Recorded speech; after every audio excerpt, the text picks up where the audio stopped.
Контентаа эхлэхээс өмнө хэрвээ та манай сувгийн лайк, subscribe мөн хонхон дээр дарвал дараачийн удаад орох сонирхолтой мэдээллүүдийг цаг алдаагүй авах боломжтой байдаг гэдгийг сануулъя. Тайлагдашгүй бүхэнд шимтэгч талт ертөнд сувг. Зарим эмэгтэйчүүд бусдын анхаарлыг татаж сэтгэлийг нь булаадаг хэрнээ өөрөө ч үнийгээ анзаардаггүй. Хамгийн сонин нь та үнийгээ мэдэхгүй байх тусам илүү сэтгэл булаам, анхаарал татан болдог байна. Маш олон эмэгтэйчүүд бусдын анхаарлыг татахуйц сэтгэл булаам гэдгээ мэдэхгүйгээр өөрсдийгөө дутуу үнэлж амьдардаг гин. Энд бид гоо сайхны нийтлэг стандарт эсвэл сошиал медиагаар хэмжигддэг гой сайхны тухай биш, харин үнээс илүү гүн гүнзгий зүйл болох хүний дотоод энерги, байгаа байдал, анхаарал татах нууцлаг чадваруудын тухай алдарт сэтгэл судлаач Карл Юнгийн судалгаан дээр үндэслэн тайлбарлах болно.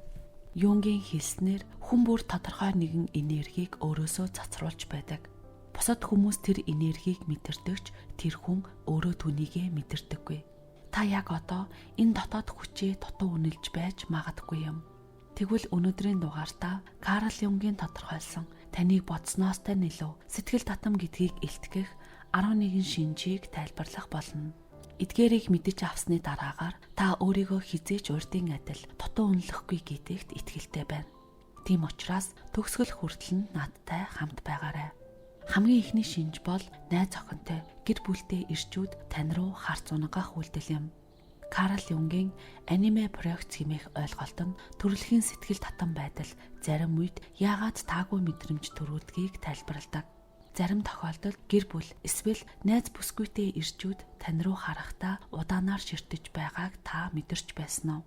Та тэр хүнийг ингэж хараасай гэж хүсээгүй. Ингэж харахад нь та гэмтээ мэт мэдрэмж авахыг хүсээгүй нь ойлгомжтой. Гэвч Юнгийн үзлээр энэ бол таны эмгтээлэг энерги бусдын даалт ухамсарт гүн нөлөөлж байгаагийн илрэл гэсэн байна. Та найзуудын уулзалт эсвэл ямар нэгэн баярт үйл явдал зэрэгт очиход хэн нэг эрэгтэй харц тань дээр хит удаан тогтож байгаа нь анзаарагдаж байсан байх. Тэр хүн энэ байдлаа ил гаргахыг хүсдэггүйч ухамсаргүйгээр энэ үйлдэл нь гарч байгаа юм. Юнгийн сэтгэл зүйд энэ нь анима буюу тухайн эр хүний дотор орших эмгтээлэг тал, одоогийн харилцаанда сэтгэл хангалуун байдаггүй мэдрэмжүүд нь таны эмгтээлэг байдлыг хараад идэвхжиж байгаагийн илрэл гэж үздэг. Энэ нь зөвхөн бие мах бодийн таталцал биш, харин таны байгаа байдал, биеийн хилэмж, дуу хоолойны өнгө, энерги зэрэгтэй нь тухайн хүний эмэгтэй хүнээс хүсдэг хүсэмжит талыг нь нөхөж буй сэтгэгдэл төрүүлдэг болохоор тэр юм. Хамгийн чухал нь та ийм харц хандлагыг зориуд үүсгдэггүй. Таны байгаа байдал, хэмэл бус, өөрийнхөөрөө орших оршихуйтай нь өөрийн ирэхгүй ийм хүчтэй, ухамсаргүй нөлөөг бусдад үзүүлж байгаа хэрэг учраас үүнд таны буруу огт байхгүй. Хоёр дахь шинж бол эмэгтэйчүүд ямар нэг шалтгаангүйгээр таныг шүмжилдэг. Карл Юнгийн хамгийн чухал ойлголтуудын нэг бол сүүдэр химээх ухагтгүй юм. Энэ нь бидний өөрсдөө байхгүй зүйлийг хүлээн зөвшөөрч чаддаггүй байдал юм. Харин бид энэ өөрсдөө байхгүй талыг бусдаас олж харахаараа тэднийг шүүмжилж буруутгаж эхэлдэг байна. Тийм учраас танд ямар ч үндэслэлгүйгээр шүүмжлэл ирэх тохиолдол байдаг. Ялангуяа эмэгтэй хүмүүсийн зүгээс гадаад төрх, хувцаслалт, ааш зангч нь тодорхой шалтгаангүйгээр шүүмжилдэг. Тэд тань руу муухай харах, шууд бус, ёжолсон үг хэлэх, эсвэл зүгээр л өөрийгөө илүү гэж харагдуулахаар үйлдэл хийх гэх мэт. Та ямар ч буруу зүйл хийгээгүй байхад ч танд ийм хандлага мэдрэгдэж байсан уу? Юнгийн үзлээр бол таны энгийн байгаа байдал, өөртөө итгэлтэй зан, эсвэл энгийн хэрнээ сэтгэл татам төрөгчин тухайн хүний өөрөөсөө нууж хүлээн зөвшөөрөхийг хүсдэггүй чанаруудыг нь толин тусгаж харуулдаг болохоор тэр юм. Өөрөөр хэлбэл би ингэж өөртөө итгэлтэй байж чаддаггүй. Тийм болохоор надад ийм хүмүүс таалагддаггүй. Эсвэл би хизээч ингэж энгийн мөртлөө дур булаан байж чаддаггүй гэж тэд боддог болохоор даалт ухамсараас нь шүүмжлэл хэлбэрээр гарч ирж буй нь энэ юм. Бусдын эдгээр сайн чанаруудыг олж харах нь тухайн хүнийг дотроос нь тайван бус болгож, тэр тайван бус мэдрэмж нь шүүмжлэл болж илэрдэг юм. Та өмнө нь сүртэй зүйл болоогүй байхад хэн нэгэн танд чи арай хитэрч байгаа юм биш үү гэх мэт үгийг сонсож байсан уу? Эсвэл хэн нэгэн тантай өрсөлдөж байгаа мэт хандлага гаргаж байхыг мэдэрч байсан байх. Энэ бол Юнгийн нэрлсэн сүүдрийн тусгал хэмээх үзэгдэл юм. Ямар ч шалтгаангүйгээр гинэт ирсэн шүүмжлэл бол үнэн хэрэгтэй. Таны дотоод хүч өөрийнхөөрөө байгаа байдал чинь бусдын даалд ухамсарт нөлөөлж байгаагийн тод илрэл юм. 3 дахь шинж бол та өөрийнхөө хэр хүчтэй, хэр үн цэнтэй гэдгээ бүрэн ухаардаггүй явдал. Карл Юнгийн үзэж байгаагаар хүний эго бол зөвхөн гадна орчныг хүлээж авдаг хэсэг гин. Тиймээс хүн өөрийгөө хэр хүчтэй, хэр үн цэнтэй гэдгээ бүрэн ухаардаггүй. Учир нь энэ хүч нь гүн ухамсар дотор оршдог юм. Хүн өөрийнхөө үн цэнийг бүрэн ойлгохгүй байх алдаа биш, харин байгалийн үзэгдэл гэж юунг үздэг юм. Ийм учраас хамгийн сэтгэл татам, хүчтэй оршихуйтай хүмүүс өөрсдийн бусдад үзүүлэх нөлөө, үн цэнийхээ талаар эргэлзэж, бусадтай өөрийгөө харьцуулан би хангалттай болов уу гэж өөрсдөөсөө асуусаар байдаг. Өөртөө эргэлзэх хэрнээ бусдад гүн сэтгэгдэл үлдээж байдаг энэ хоёрдмал байдал нь жинхэнэ сэтгэл татам байдлын гол түлхүүр юм. Юнгийн онлоор тайлбарлах юм бол өөрийгөө бүрэн таниагүй байдал нь сул тал биш, харин жинхэнэ дотоод тэнцвэрт оршихгүй бүрэлдсэн хүний шинжгэн. Та бусдад таалагдах гэж дүр эсгэхгүй байх үед таны жинхэнэ бие тань гарч ирдэг. Тэр таны жинхэнэ байдлын энерги нь бусдад нөлөөлдөг байна. Та өрөөнд орж ирэхдээ бусдын анхаарлыг татах гэж хичээдэггүй ч хүмүүс таныг анзаарчихдаг. Та онцгойрох гэж оролдолгүй. Энгийн байгаагаараа ярьсан ч хүчтэй сэтгэгдэл үлдээдэг. Таны зүгээр л байгаа байдал чинь бусдад хамгийн их нөлөөлдөг гэх мэт. Энэ сэтгэл татам байдал чиний анзаарч харснаас үл хамааран чамд байдаг зүйл юм. Өөрийн энэ хүчийг мэдмэгцээ бардамнах биш, харин тайван итгэлтэй даруугаар хүлээн зөвшөөрч эхлэх үед таны биеийн хилэмж, энерги, байгаа байдал чинь үнэнтэй уялдаж та өөрийгөө хэн болохыг харуулж эхэлдэг байна. 4 дахь шинж бол та байхгүй байх нь байгаагаасаа илүү мэдрэгддэг. Карл Юнг Тиминос гэх ойлголтыг дэвшүүлсэн байдаг. Энэ нь жинхэнэ оршихуйгаараа байх үед үүсдэг сэтгэл зүйн орон зай гэсэн санаа юм. Зарим хүмүүс яагаад таныг байх үед ч анзаардаггүй ч таныг явмагц орчны уур амьсгал өөрчлөгдөж таныг өгүүлж эхэлдгийг тайлбарладаг ойлголт юм. Та ийм мэдрэмжүүдийг авч байсан уу? Хин нэгэн уулзалт цуглаан дээр байж байгаад явхад хүмүүсийн энерги огцом өөрчлөгдөх, таныг явсны дараа хүмүүс дуугүй болчихсон мэт санагдах, эсвэл чи яваад өгсөн чинь нэг л сонирн болчихлоо гэж хэлэх гэх мэт. Энэ бол зүгээр нэг тохиолдол биш. Таны жинхэнэ үнэн болоод оршихуй нь зөвхөн бие мах бодоор мэдрэгдэхээс гадна тодорхой энерги, уур амьсгалыг бий болгож байдаг. Таны байгаа тэр орчинд хүмүүс тухтай, нээлттэй, өөрөөрөө байж чаддаг. Харин таныг явмагц тэр орон зай арилж, хүмүүсийн яриа өөр болж, уур амьсгал өөрчлөгдөж, зарим нь таныг байсан бол гэж бодож эхэлдэг. Энэ бол таны анхаарал татах гэж хичээж байсанд бус, харин таны оршихуй өөрөө ямар их нөлөө үзүүлдгийг таны явах үед л бусд нь ойлгоодгийн тод илрэл юм. Энэ бол таны оршихуй, таны энерги бусдыг татдаг, тэдэнд нөлөөлдгийн томоохон жишээ юм. 5 дахь шинж бол эрэгтэй хүн танд маш ихээр татагдаж байгаа хэдий ч гинэт зайгаа авч хүн дээрх үзэгдэл. Энэ шинж тэмдэг нь хамгийн их андуурагддаг, ойлгомжгүй шинжүүдийн нэг юм. Тухайн залуу таныг сонирхож буугаа илт илэрхийлж, танд идэвхтэй анхаарал хандуулна. Тантай ойр танилцсан, тантай ярилцахдаа сэтгэл догтлон ярилцаж, тань руу татагдаж буйн илт мэдэгдэнэ. Гэтэл гинэт ямар ч шалтгаангүйгээр холдож, чимээгүй алга болчихдог. Хэсэг хугацааны дараа юу ч болоогүй мэд дахин гарч ирнэ. Ийм зүйлс танд тохиолдож байсан уу?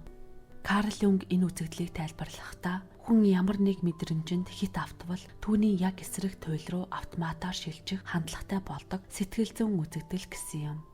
Таны өөрийнхөөрөө байгаа байдал, хиймэл бус, хүчтэй энерги чинь тухайн хүнд соронц мэд хүчтэй татагдах мэдрэмжийг өгч болно. Гэхдээ тэр хүчтэй татагдах мэдрэмж нь түүний ил болон даалд ухамсарт зөрчил үүсгэж сэтгэл дотор нь гүн хямрал бий болгодог. Өөрөөр хэлэх юм бол тухайн хүн энэ мэдрэмжээ удирдах, ойлгож чадахгүй байгаагаас болж дотоод зөрчилд орж байгаа хэрэг юм.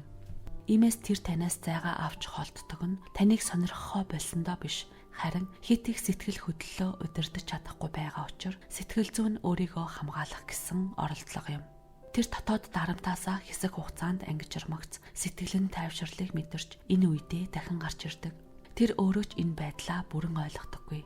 Хэрвээ та ийм зан намайг сонирхохгүй байна, надаар тоглоом хийж байна гэж буруу ойлгож байсан бол энэ нь эсэргээрээ тэр танд өөрийгөө удирдах чадахгүй болох хэмжээнд хүртлээр татагдж байгаагаа хүлээн зөвшөөрч чадахгүйгээс болдог үйлдэл юм.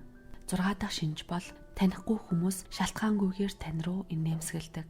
Карл Юнгийн судалгаагаар зарим инээмсэглэлүүд бол зүгээр нэг ёс төдий харилцаа биш, харин архетип буюу нийтлэг дотоод дүр төрхийг далд ухамсар таньж хүлээн зөвшөөрч байгаагийн илэрхийлэл гэж үздэг байна. Таныг зүгээр л гудамжаар алхаж байхад, эсвэл дэлгүүрт зогсож байхад, нийтийн тээврээр зорчиж явхад чинь танихгүй хүн, ялангуяа эрэгтэй хүн таныг хармагцаа инээмсэглэж байсан тохиолдол байдаггүй. Тэр хүн таныг өдөж танилцах гэх мэт зорилгогүйгээр зүгээр л өөртөө итгэлтэй маягийн дүлгөөхөн инээмсэглэдэг. Юнгийн тайлбарласнаар ийм өөрийн ирэхгүй инээх инээмсэглэл нь таныг ямар ч үг, үйлдэл хийгээгүй байхад танаас ялгарч буй энергиээр суурилсан жинхэнэ сэтгэл хөдлөлийн дохоо гэсэн байна. Тиймээс хэрвээ та яагаад танихгүй хүмүүс над руу инээгээд байдаг юм бол гэж бодож байсан бол гайхах хэрэггүй. Таны дотоод энерги өндөр, үнэн учраас бусад хүмүүс танд энергийн хувьд татагдж байгаагийн илрэл юм. 7 дахь шинж бол эрэгтэйчүүд таны дэргэд байхдаа сандардаг.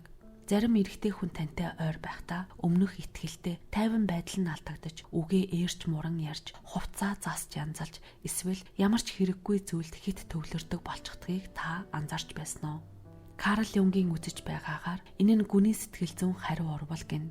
Тухайн залуу таны дэргэд ирэхэд түүний анима буюу дотоод эмэгтэйлэг чанар нь идэвхждэг. Энэ бол зөвхөн бие махбодын татагдал биш, харин таны ялгаруулж буй энерги түүнд хүчтэй нөлөөлж байгаа хэрэг гин. Ердийн үед бусад хүмүүстэй итгэлтэй харилцаж чаддаг залуу зөвхөн таны хажууд ирэхээрээ бие барьж, хүзүүгээ илж, нүдрүүчэн харж чадахгүй байх, эсвэл хит хурдан, эсвэл маш удаан ярих зэргээр өөрийн ирэхгүй сандарч эхэлдэг. Энэ бол түүний сул дорой байдал биш, харин түүний далд ухамсар танаас ямар нэг гүн гүнзгий, танил мэдрэмжийг мэдэрч байгаагийн илрэл нь юм. Та түүнийг тухтай байлгах гэж өөрийгөө дараах хэрэггүй. Түүний тавгүй байдал бол таны буруу биш, харин ч эсэргээрээ таны төрөлхийн сэтгэл татам, соронзон чанарын тод илрэл юм. Тэр залуу таныг зүгээр нэг эмэгтэй биш, харин өөрөө ч бүрэн ойлгож амжаагүй дотоод гүн гүнзгий мэдрэмжийг нь хөндөж буй архетип хүчийг мэдэрч байгаа хэрэг юм. 8 дахь шинж бол та өөрийгөө дутуу үнэлдэгч хүмүүс таныг магтдаг. Карл Юнг сүүдрийн зөрчил хэмээх ойлголтыг байнга ярьдаг байсан юм. Энэ нь бид өөрсдийн дотор буй гэрлийг олж харж чаддаггүй атал бусад хүмүүс түүнийг тодхон мэдэрдэг тухай юм.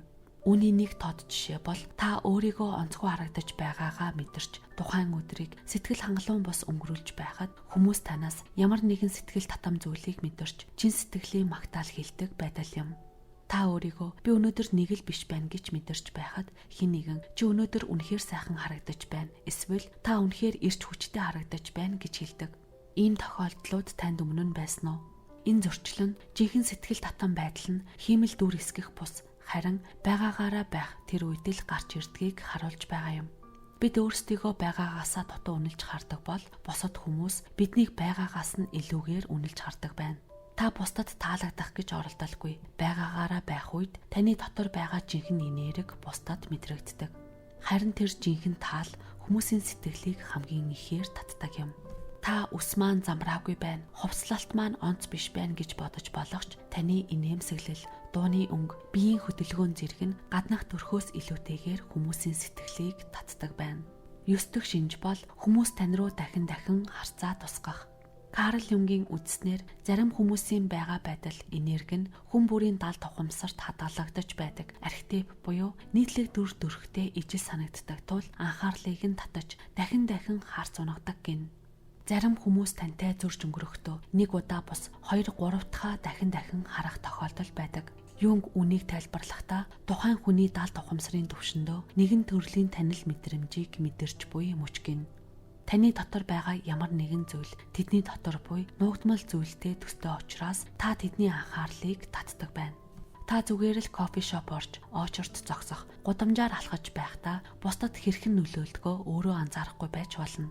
Харин Юнгийн үднээс бол та бусдын далд ухамсарт шингэсэн архетип шинж чанарыг өөрөөсөө ялгаруулж байгаа болохоор хүмүүс үүнийг мэдэрч тань руу өөрийн мэдээлгүй дахин хардаг гин. Энэ нь таны хувцас хунар нүр будалттай тийм ч холбоогүй. Харин таны өөрийнхөө байгаа байдал танаас ялгарч буй энергитэй холбоотой юм. Энэ энерги нь хүн бүрийн дотор нуугдаж байдаг нийтийн ухамсартай шууд харьцаж чаддаг хүч юм. 10 дахь шинж бол хүмүүс тантай ойр байхын тулд шалтгаан тоочдог. Карл Юнгийн синхрониц хэмээх ойлголтод санамсаргүй мэд харагдах тохиолдлын цаана сэтгэл зүйн зорилго нуугдаж байдаг гэж үздэг. Энэ нь танд татагдаж буй хүмүүс жижиг шалтгаан гарган тань руу ойртдгийг тайлбарласан ойлголт юм. Хэн нэгэн танаас ойлгомжтой энгийн зүйлийг асуух, өчүүхэн тусламж хүсэх, эсвэл утгагүй жижиг зүйл дээр таны санал бодлыг сонирхох гэх мэт үйлдэлүүдийг та анзаарч байсан уу? Гаднаас нь харахад энэ нь зүгээр нэг энгийн зүйл шиг санагдаж болохч Юнгийн үзлээр бол тухайн хүн асуулт асуух эсвэл танаас авах тусламжинд ач холбогдол өгч байгаа хэрэг биш. Харин тэдний далд ухамсараас нь таны энергид татагдаж тань руу тэмүүлж байгаа хэрэг бөгөөд энэ жижиг шалтгууд бол зүгээр л танд ойртох оролдлого юм. Тиймээс хэн нэгэн тань руу жижиг зүйлс асууж мессеж бичих, ойр орчимд тань байх шалтгаан хайж байвал тэр хүн таны байгаа байдал болоод таны энергид татагдаж байгаагийн илрэл юм. Зарим тохиолдолд тэд өөрсдөө ч энэ таталцлыг бүрэн ойлгодоггүй. 11 дахь шинж бол тантай хамт байх үед чимээгүй байдал тухгүй биш, харин хүчтэй мэдрэмж төрүүлдэг. Карл Юнг идэвхтэй төсөөлөл хэмээх ойлголтыг хөгжүүлсэн юм. Энэ нь ярихгүй байсан ч хоёр хүний хооронд гүн холбоо үүсдэг оюун санааны төлөвийг хэлж байгаа юм. Тэм учраас тантай ярилцаж байгаад чимээгүй болох үед эвгүй мэдрэмж төрдөггүй, харин сорон зайтал мэдрэмжийг өгч байдаг. Заримдаа ямар нэгэн яриа төр завсарлахад нөгөө хүн гар утсаа гаргаж ирэх, эсвэл эвгүрхэж сандрах тохиолдол байдаг. Харин заримдаа юм яриаггүй байсан ч харцаараа тантай холбогдож энэ чимээгүй байдал хүртэл түүнд тухтай мэдрэмжийг өгдөг. Юнгийн сэтгэл зүйд үнийг таны оршихуй үгээр илэрхийлэшгүй сэтгэлийн холбоо гүн үсгэж чадаж байгаагийн шинж гэсэн байна. Энэ чимээгүй байдал нь тэр хүн ярих зүйлээ олохгүй дээ биш, харин тантай хамт байх тэр мэдрэмжийг дотроо эргцүүлж байгаагаас үүдэлтэй гин. Жишээлх юм бол тэр хүн дотроо яагаад энэ хүн ганц ч үг хэлээгүй атлаа надад ингэж гүн нөлөөлж байна вэ? Яагаад энэ чимээгүй байдал жирийн ярианаас илүү утга учиртай юм шиг санагдаад байгаа юм бол гэх зэргээр боддог байна. Тантай хамт байх үед чимээгүй байдал нь хоосон биш, харин бүрэн мэдрэгдэж байвал энэ бол хоёр хүн оршихугаараа холбогдож байгаагийн хамгийн тод илрэл бөгөөд энэ мэдрэмжийг хуурамчаар үүсгэж болдоггүй гэсэн байна. Одоо би танаас асууя. Энэ 11 шинжээс хэдэн таны амьдралд мэдрэгдэж байсан бэ? Та эдгээр шинжийг буруу ойлгож ирсэн байна уу? Сэтгэл татам байдал бол хиймлээр үүсгдэг зүйл биш. Бусдын анхаарлыг татаж, сэтгэлийг нь хөдлөгдөх зүйл бол таны байгаагаараа байгаа байдал чинь юм. Та өөрийгөө хангалтгүй гэж эргэлзэж байгаа чинь хүртэл жинхэнэ учир сэтгэл татам байдаг. Таны байгаа чинь л сэтгэл татам нэгэн юм. Энэ хүртэл бидний бэлтгэсэн контентыг сонссон танд баярлалаа. Бидний дараагийн дугаар үүнээс ч илүү сонирхолтой байх болохоор та сувгаа дагаагүй байгаа бол яг одоо subscribe товчон дээр дарж биднийг дэмжээрэй. Тайлагдшгүй бүхэнд шимтгч даалт ертөнд сувг.